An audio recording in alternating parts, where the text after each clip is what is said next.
Hey everyone, welcome to Garden Fork Radio.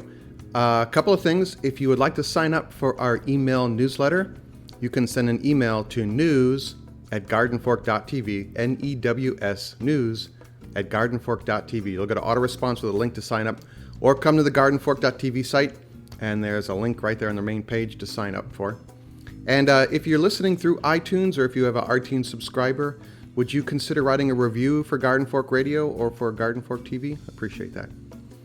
And also, I forgot to record the opening of Rick and I's latest show here, so we're just going to kind of drop into Rick and I talking, because I forgot to hit the button, and then I did. All right, here we go.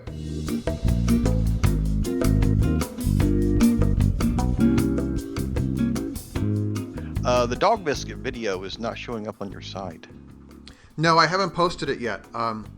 Oh, okay. For everyone's listening, I have to...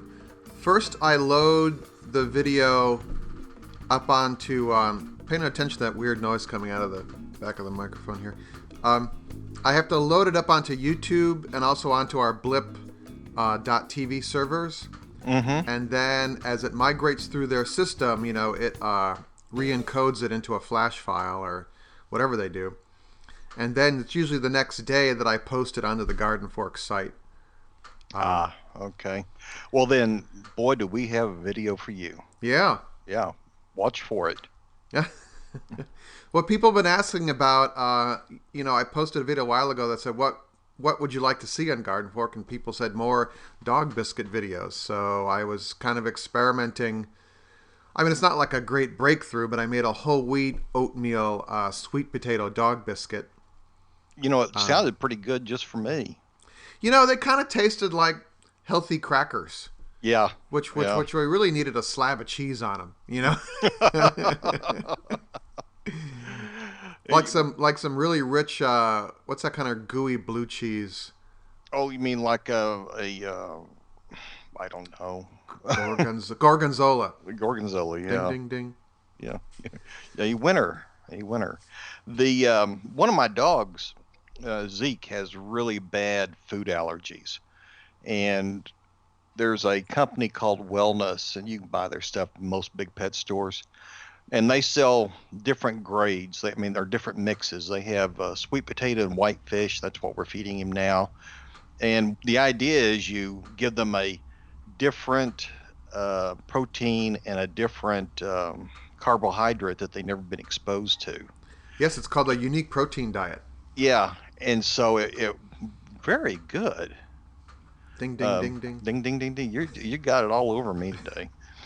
But they also have, I think there's one with venison and brown rice, and I think there's something else. But just to kind of break that pattern. But it has helped him a lot. When we got him, he was almost naked down one side of his body. Just that old greasy rhino skin kind of feel to him. Yeah. And he's not pretty, but he's got hair now. We actually, Henry has a food. We think it's a food allergy as well. I looked at some early Garden Fork videos a while ago, and you can see how bone thin she was. Mm-hmm.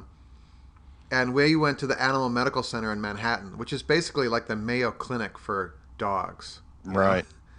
And they did so many tests on her, and what they started her on was a unique protein diet of duck. And I think that a lot of dogs, like people, have an allergy to corn. Right. And from what I can tell, because if I can feed her, she can have dog biscuits in moderation. But if you give her regular dog food, which has a lot of corn in it, she's not happy, not a happy camper. Yeah. So change the diet, and you can sometimes change things. Yeah, it's neat that Wellness has that. We've resorted to a prescription food, Royal Canine. Oh yeah, I think it's the brand. It is not cheap, but she's alive, and she's totally worth it. Sure. They saved her life there at Animal Medical Center. If anyone's ever heard of that, it's amazing there. You're in a hospital, except it's just dogs. Well, some turtles, and stuff, and cats. So Oh, But it's on the east side of Manhattan near the UN, and it is just a cast of characters that roll in there. So, I'll bet so. but dog, what I like about the dog biscuits is it's and also a way to introduce your kids to the kitchen, and they oh yeah, let's make dog biscuits for our dog, and you can teach them how to measure ingredients, and if it messes up, it's not the end of the world because most dogs will eat most anything you hand them. I was going to say, what will a dog not eat? Yeah, I mean it's got eggs in it, and whole wheat flour, and oatmeal and sweet potatoes, and for some reason, sweet potatoes seem to work really well with dogs. We buy these sweet potato chips, and I won't tell you how much they cost in the pet food store. Mm. And then someone made a comment on the YouTube channel, the Garden Fork YouTube channel, that he dehydrates slices of sweet potato, and it's like a fruit leather, except it's a sweet potato kind of leather, and that's what he gives as dog treats for his dogs, and that's great. It's great because, sweet potatoes are dirt cheap And they're super healthy. and they're super healthy. Even for us, we are eating a lot more sweet potatoes. We will do sweet potato, not really fries, but we bake them. Yeah. And you can do so much with sweet potatoes, and they're really just they're wonderful to eat. I've been my camera operator for Valentine's Day got me the Modernist Cuisine at Home book. Mm-hmm. So I don't know if anyone's familiar with this, but Nathan Myhrvold, who is a early Microsoft employee, he was eventually the chief technology officer at Microsoft. He cashed out, and he's always been a chef, a home chef, and he basically financed this 6-volume cookbook to explore modernist cuisine. And modernist cuisine, by his definition in this book, the introduction, is using new techniques to bring about different ways to eat food and different ways to create food. I mean, you've probably seen it in these high-end restaurants where they're creating foams and gels out of kind of wacky ingredients. Yeah, and making food while lollipops and Yeah. yeah. I don't go for that. But what he's doing is, he built, he published this tome, this 6-volume tome for restaurants and people like that. But then he was like, well, how much of this could we apply to the home cook with maybe a couple of extra tools? And they published another book of that, and it's not inexpensive. It's about $120 for the book. Ooh. But it has beautiful photographs. They spent a ton of money to make this book and do all this research. And I'm very excited about that. So there's, I think, with a couple little extra tools like a food dehydrator, one of those pressure siphons that you make whipped cream with, Oh yeah. a pressure cooker, and they even, sous vide cookers are becoming less expensive now. And I'm tempted to see if maybe a company will give us one for Garden Fork. You can make some pretty amazing food, and I haven't started any recipes yet because I'm still just reading the book. But they talk about equipment. They take the equipment apart. They slice it in half with a big bandsaw, and they take pictures of it to show the inside of the machines. Yeah, I heard an interview with him, and somebody asked him, well, how did you get those briquettes? They cut a Weber grill, the round grills, in half, and had the fire down in the bottom of it going. They said, well, how'd you get those briquettes to stay there? And he says, well, I had an intern with tongs, and they put them back up there when they fell out. Yeah. But it must be something to see. I just can't really justify it. But yeah, I'm kind of a red beans and rice guy. Yeah, I know, but I want to make amazing carrot soup. And they have a recipe for essentially first infusing butter. Could you hear my chair? Yeah. Yeah, It's I'm okay. sorry. But first you're infusing butter with carrot essence. You're taking carrot juice and you're boiling it down to a concentrate, and then you're melting butter and putting those two together and letting them simmer, and then putting it in the fridge overnight, and then the fat separates out. But the fat, it's an oil, so it has taken on some of the flavor notes and characteristics of the carrot juice solids, and aromatics, and then you add that into a carrot soup you're making.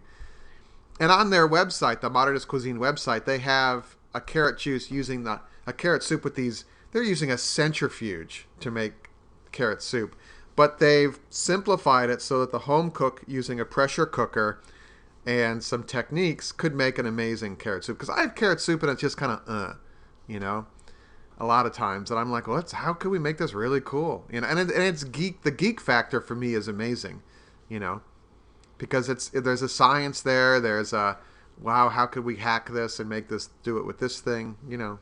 Yeah, yeah. Like I say, I enjoy cooking, but I guess I'm just so set in my ways now that, just a few relatively, simple recipes seem to do me. But I'm always interested in reading that kind of thing. I don't think I'd be trying very much of it. We could go to, I was just sitting here in front of your site, it's our site, Rick. Our site. Am I getting any income from this? You're getting notoriety, which you crave even more.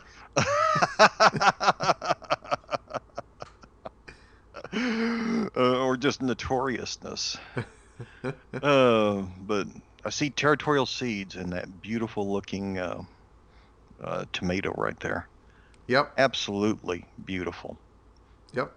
And I'm already getting the urge to get things going. A little setback. I've had the flu this last week. Oh, beekeeping. You got a minute for beekeeping? Yes. Yeah. This is an aspect of beekeeping we probably should talk about more often. But come March 22nd, I'm going to be in the hospital getting a hernia repaired. Uh-huh. Because last September, I had them stacked one too high, and the you had top the one, bee supers stacked too. Yeah, high. The boxes stacked one too high, and it was really full, and it's situated in a way that you kind of have to stand straight and then bend from the waist to get to it. And I picked it up, and boy, I ripped a beauty. Yeah.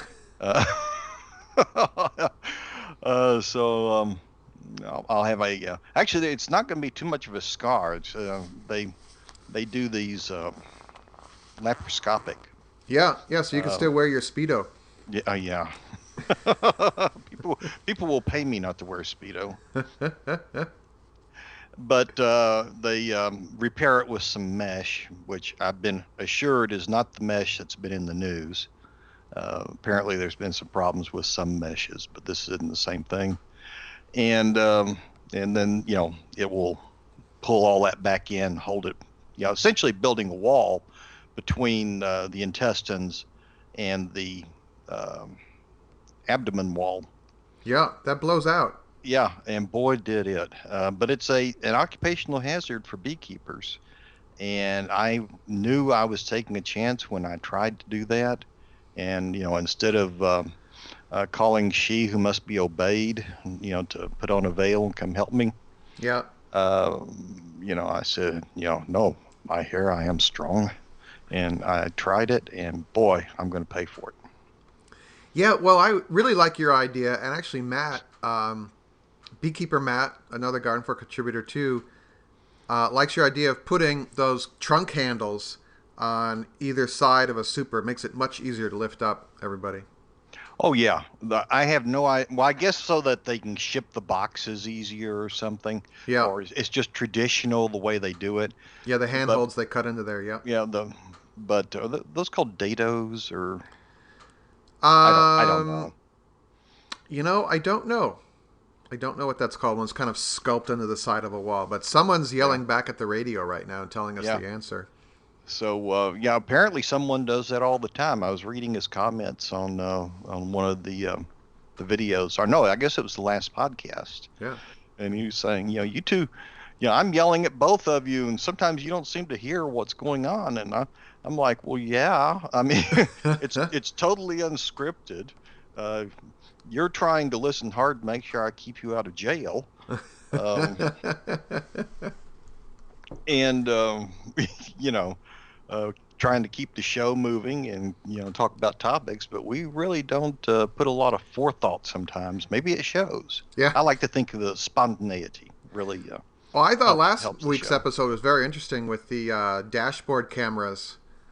Um, and actually, there was some conversation about that. So it was nice that Stephen brought us up to date on it. Stephen D left a comment here, and he says, "Great show, guys. I always find myself talking to the speaker, meaning the speaker on the computer, trying to interrupt you two more than you interrupt each other." One comment: the popularity of dash cams in Russia stemmed from the rise of insurance fraud due to accident scams. Also a problem there are pedestrians stepping out into the street and getting hit by slow-moving cars. They, of course, roll off the car, pretend to be injured, and, of course, witnesses are standing by. And I think the plan is to extort cash from the driver, which does not surprise me. No, no. It's kind of there isn't as much law and order there as there is here. Well, you'd be surprised how much insurance scamming there is in the States. Back when I was policing, it was really common down in Texas, at least, for somebody to slide in front of you in line and then slam on the brakes, and you'd hit them, and there's no way you could avoid it. And then his accomplice, from another car, stops and says, "I saw the whole thing. You should have stopped." And in fact, the insurance companies it took them a long time to catch on to this, but the same two or three people kind of seemed to show up at the same time. But so it was, they create the collision, and then they provide their own witness, and so it's a good way to scam the insurance companies. I would imagine you're going to be seeing more of that here as well. I mean, first it started with what are called live streamers. There are people that live stream their life onto the internet. Well, I think your everyday person... I'm sorry? I thought you meant we were going to see more scamming in the United States. Well, I think as a prevention for that, I think you're going to see more people with dashboard cams. That or they want to catch a meteor coming across their horizon. Actually, I posted the YouTube channel, which is a great audience, by the way. There's like 12,000 subscribers now there, which is super cool. But you get people that kind of stumble across Garden Fork. Everyone kind of discovers it in their own way, and then they discover kind of the bigger world of Garden Fork with Rick and Mike and Monica and everybody and the radio show. But every once in a while, I post some of the viewer mail on Twitter. And one guy was kind of angry, so I called it Angry Viewer. And I saw that. It says, "Dogs playing in the mud? 5 question marks. Nauseating in a food video. Do you honor food safe cooking? Doubt it." And then in all caps, "Cleanliness is number 1. Well, did I miss this? Are the dogs cooking now? Yeah. Do you have a video of dogs cooking? I want to see that. The cool thing is our number 1 fan, Maddie Sayre, I'm bastardizing your last name. I'm sorry, Maddie. He came to our defense and said, "You should send them back to English class." He goes, "That comment is terribly written." Of course, I guess if you're not familiar with the way videos and video editing work, there's something called B-roll or stock roll, and it's just incidental footage that you've been out shooting days, months, even years ago. And you put it in there because we all tune in to see the dogs, not you. Yes. It's also called a cutaway sometimes. Cutaway, yeah. But, we tune in to see the dogs and watch the dogs have fun. Nothing gives me more joy than to see dogs playing. And so I for one, support having the dogs in the video, and I can kind of in my mind separate out what the dogs are doing and what you're doing in the kitchen. Yeah. I actually edit in a lot of times a little bit of video of me washing my hands. Oh. Yeah, I tell the camera operator, "Come over by the sink. We have to do a shot of me washing my hands." But then we also get a lot of really great comments. And by the way, if you come to the Garden Fork site and leave comments on our different posts, that really helps with our Google site rankings. They reward interaction. So a little plug there. But I call this one the Happy Viewer. It says, your videos where you make mistakes are the best. Very charming. That's all of them. Yeah. And then Maddie also agreed with that one too. So Yeah. he says, very true. So, Well, but it's good to see warts and all, because these projects that they open it up, they do something, and then they button it back up, and it's taking them 20 minutes, and you try it, and it's taking you 6 hours. It's because you didn't see all the trial and error and the stuff that goes on beforehand. or the assistance that they had, Or the assistants, yeah. I'm going to cheat reality on our next show. I'm making a show about polenta, and I'm going to cook some polenta ahead of time, because there is one technique where you cook it and let it cool, and then you fry it up in a fry pan. And I want to show that. Also, we're also making the fresh polenta, so I'm going to... And I'll tell everyone. I'll acknowledge that in the video. Well, but that's standard Rachel Ray stuff. She'll mix everything up and turn around, and all of a sudden, boom, it's finished. Yeah. Yeah, I mean, I watch Rachel Ray, so that's fine. Yeah, well, I do too. We talking about food safety and cleanliness in the kitchen. Monica is probably going to talk back to the radio right now. But I was reading in the Modernist Cuisine at Home book about food safety, and evidently in the big 6-volume set, there's several chapters about sanitation in your kitchen. I'd like to hear from Monica about this, but they said in the book that the 2 dirtiest things in your kitchen are the sponge that you use and the sink. That sounds about right. And they said you shouldn't be using dish towels. You should be using paper towels to clean your counters. You're going to clean your counter with a counter cleaner, then you should use paper towels, which isn't very green. Yeah. Well, but if you recycle them or do something else with them, I use them in my worm bins. Yeah. So you get some use out of them.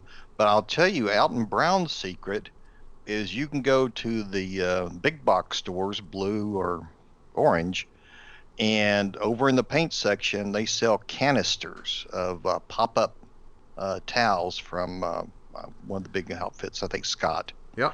And exactly the same thing that you could buy on a little spool, but you can get a whole lot more towel for a lot less money. Yeah, yeah. And the other thing was they said that you can disinfect your sponge by putting it in the microwave, which I had known about. And so the sponges I use are... That never goes wrong. Yeah. Well, Rick already knows what happens. So.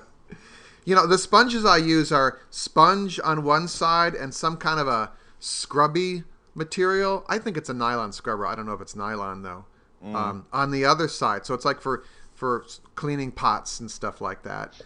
So I put it in the microwave, and I put it with the scrubby side down and the sponge side up, and I hit the 30-second button. And I have a pretty powerful microwave from what I understand. It's one of the higher ones. And it was warm, but I guess, I should turn this over so we can clean the other side of it, So I turned it over so the scrubby side was up, and I hit the 30-second button again. And then all of a sudden, this smoke comes pouring out of the microwave. And the scrubby thing is on fire. With all this acrid smoke. And I pull it out, and I'm like, oh, man.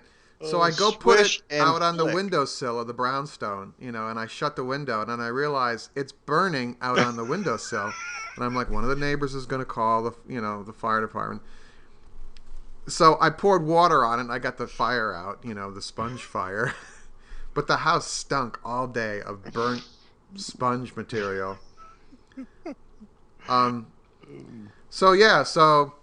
Well, what does what is that material made of? What's the nylon? I have no idea. Well, I'll tell you, it burns and it smells. So, what does Nathan say about breaking your eggs inside the bowl? There's nothing wrong with that, Rick.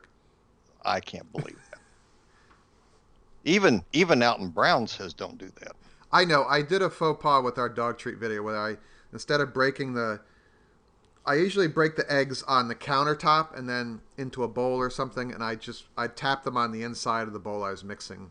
No, in that excellent rice pudding recipe, Yeah, which we have a video about. you broke them inside the bowl too. Do you have a little checklist, Rick? Is this like a Well, little yeah, it just chalkboard, it, and you're like, "Oh, Eric made a it mistake." gets me. It gets me. You go, whoa, stop that. All right. Okay. Well, I'll just have you. I'll stream with I Skype. worry. You can I watch worry me as the I dogs cook. will get salmonella. Yeah. Oh, yeah. I mean, I can't blame you. You got to be careful. Yeah. I mean, if you want to get salmonella, that's one thing, but I don't want the dogs to get salmonella. Yeah. The irony of that is that the dogs eat so much junk out of the gutter in New York City. Oh yeah. Somebody throws a bagel or chicken bones. Oh, look what we found. And once they found them, boy, it's just like a prize. They take off with it, and you'll never catch them.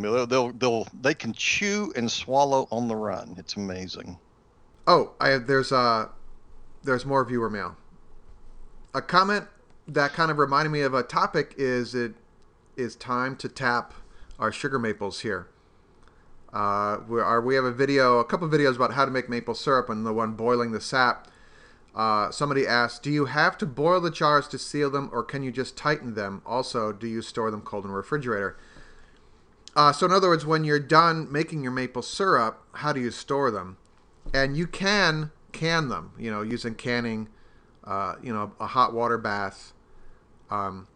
We just keep them in the fridge, and because I think the sugar is so concentrated, and as sugar is a preservative, you're going to use up the maple syrup before it turns. I've had maple syrup 2 years old, and it tasted just fine.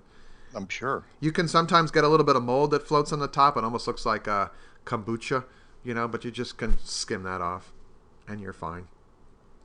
Okay. But I ordered more of the hose line that goes between your taps, and I got a food-grade plastic barrel from down in Brooklyn. And so at the bottom of the hill, I'm going to tap more trees this year, and all of it's going to feed into one barrel now instead of having the individual my fermenting buckets, my beer fermenting buckets. And Priscilla, the egg lady who lives down at the bottom of the road, she's about 200 feet lower than me in elevation. Her trees are already, the sap's running. So my neighbors are going to tap today, and I will tap probably next weekend. Well, does this line business does it actually work? I mean, yeah. Well, what I wonder about, because this is what got me on the greenhouse, is an animal, probably a rat, kicked one of my dripper lines out of the bucket, and of course we were on vacation down in Florida, and it allowed the entire system to drain out. So can like a bear walk through there, and would they, when you clothesline that bear, would he disrupt your system? It's possible, because the bears do start to wake up. But for me, one of my neighbors would notice that the line is down and go reconnect it. So, and it's not. It's just not that big of an issue. I mean, sometimes the deer come through and they'll knock down the lines because the land below me is all tapped with plastic lines, and they keep the lines up year round. Trees fall on them. The biggest problem is just trees and tree limbs from storms. Limbs. Yeah. And they'll be out there later today repairing all the lines. And sometimes they borrow tools from me and stuff. So, and the phone's ringing, but we're gonna let it ring. Okay. So, I wonder what people think about that when they're listening to the show. And the there's the camera operator. Where's the camera operator? Oh no, that's not her voice. No, that's the phone announces the phone call. Mm-hmm. So. Isn't that what the ringing does? No, it does the call. It verbalizes the caller ID. Oh, okay. I can hear something going on back there, but I can't tell what it really is. We got another nice comment. Eric, you are the only one I know who makes me feel organized and on point. We are cut from the same cloth. Glad you can enjoy the goofiness.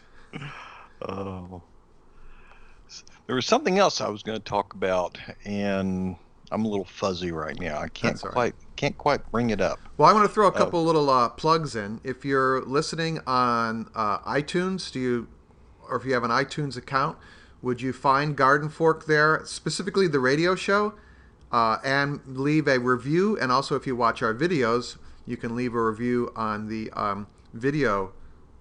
We have a Garden Fork radio page on iTunes and a Garden Fork video page there, and you can leave a review on both, and that helps us in the rankings on iTunes there. And also, if you are a big Amazon shopper, we are part of their affiliate program now. So in our emails going out now, our newsletter, there's going to be an Amazon link. And also on our site, there's an Amazon link. So if you want to go to Amazon, if you'd start at Garden Fork and click on the Amazon link, we get a little finder's fee for you, just saying, hey, I'm a Garden Fork supporter. And it doesn't raise the price of the things you're buying on Amazon. We just get a couple cents for every click. So, and also, if you like to buy books, we have an affiliate relationship with IndieBound, which is a coalition, a co-op basically, of independent bookstores. And if you want to support independent bookstores, you can do it online. You can order your book online, and it'll be shipped from a local bookstore, and you can pick which bookstore you want it shipped from. So that's IndieBound.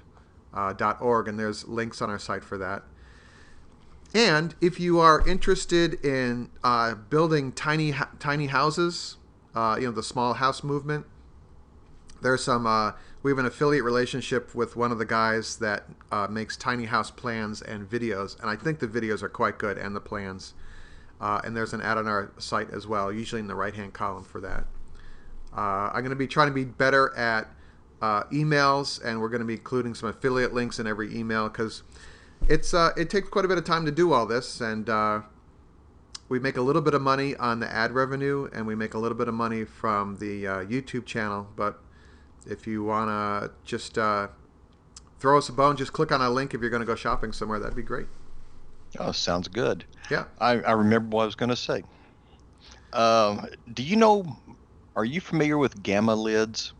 No. Uh, it's I think it's only at one store in my area, either the blue or the orange, and I forget which one. But it's you're back in the paint section, and it's a ring that you snap onto a 55 or onto a 5-gallon drum. Yep. Or a pail. And you have to use a rubber mallet to knock it down. I mean, it really seals, and it actually has a regular gasket kind of seal underneath it to make it good and tight. And then the center section unscrews, and so it makes a really great storage and waterproof, or whatever you need to do. These things will turn upside down with liquid in them, and they're perfectly fine.